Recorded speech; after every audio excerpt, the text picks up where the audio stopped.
Euh, Dans le bouddhisme de Nichiren, on parle souvent d'élever ses désirs.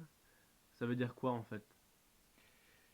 En effet, on parle des désirs dans le sens où le Bouddha historique, qui s'appelait Siddhartha Gautama, qui est sorti de son palais pour aller trouver la vérité, a d'abord compris que c'est les désirs qui font souffrir.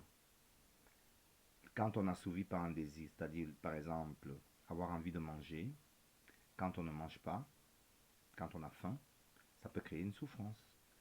Avoir envie de boire, avoir envie de mougou pour les personnes qui savent ce que c'est que mougou. Mhm. Donc, dans ces étapes de vers l'illumination, il a d'abord finalement arrêté ses désirs. C'est-à-dire, il a arrêté de manger, il a arrêté de boire, il était dans une sorte d'austérité. Après, il a compris à un moment donné que c'était pas ça la vérité, parce qu'il avait tellement soif il avait une femme qui passait avec de l'eau, la femme lui a donné de l'eau. Bref, ces désirs-là, on dit en bouddhisme qu'ils mènent à l'illumination. Ils mènent à l'illumination. Pourquoi? Un petit exemple que je donnerai également. Un enfant qui veut toucher du feu.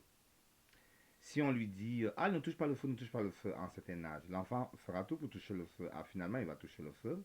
Il va comprendre la brûlure du feu. Il va comprendre qu'il ne devrait plus toucher le feu.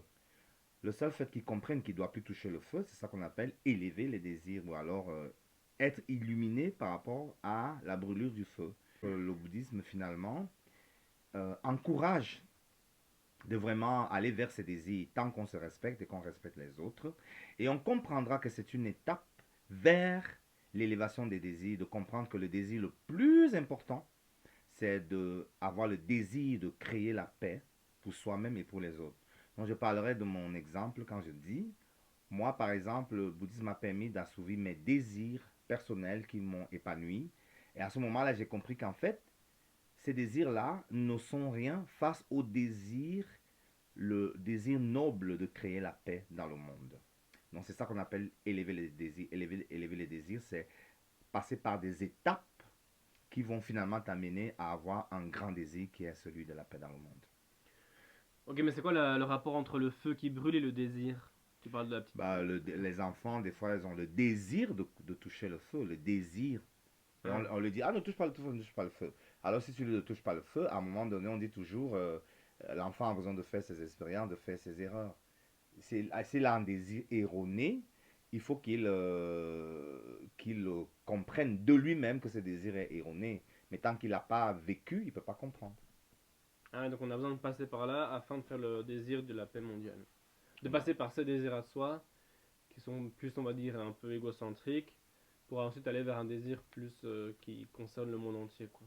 Oui, voilà. Donc, ce qu'il faut retenir par là, c'est que finalement, ce désir qui est celui de créer la paix pour soi-même et pour les autres est un désir fondamental qui existe au plus profond de chaque personne. Mais il faut passer par les étapes de pouvoir comprendre d'abord qu'on a ses propres désirs. Sinon, on est frustré. Mais est-ce que le désir, les désirs personnels peuvent aussi être un moyen de faire la paix dans le monde? Parce que tu disais, une fois qu'on n'a plus de désir, eh ben, le bouddhisme de Nichiren dit qu'il faut en avoir de nouveaux. Donc est-ce qu'à travers les désirs, mes désirs Non, là, personnels. je parle des rêves. Hein. C'est-à-dire qu'au moment où tu as déjà tes rêves, on dit les rêves font vivre, les rêves donnent l'espoir, mais ces rêves-là doivent être des rêves cohérents, des rêves qui sont des rêves concrets, qui peuvent être concrétisés dans la société. Je ne vais pas arriver de voler, à part si je suis dans l'avion, par exemple. Il faut que ce soit des rêves cohérents. Donc, une fois que tu as tes rêves, il ne faut pas arrêter d'avoir des rêves. Parce qu'en fait, on dit, ton épanouissement personnel contribue déjà à la paix dans le monde. Donc, si toi, tu arrêtes d'avoir tes rêves, c'est comme si tu te sacrifies pour le bonheur de l'humanité. Et c'est ça, c'est pas le but. Bah, en plus, si par exemple, je sais pas, je veux être cuisinier ou chanteur, je fais du bien aux gens en chantant ou en faisant de la bonne cuisine, donc ça participe aussi un peu à la paix dans le monde, non? Oui, bien sûr, c'est le mot de la fin. Très bien réfléchi.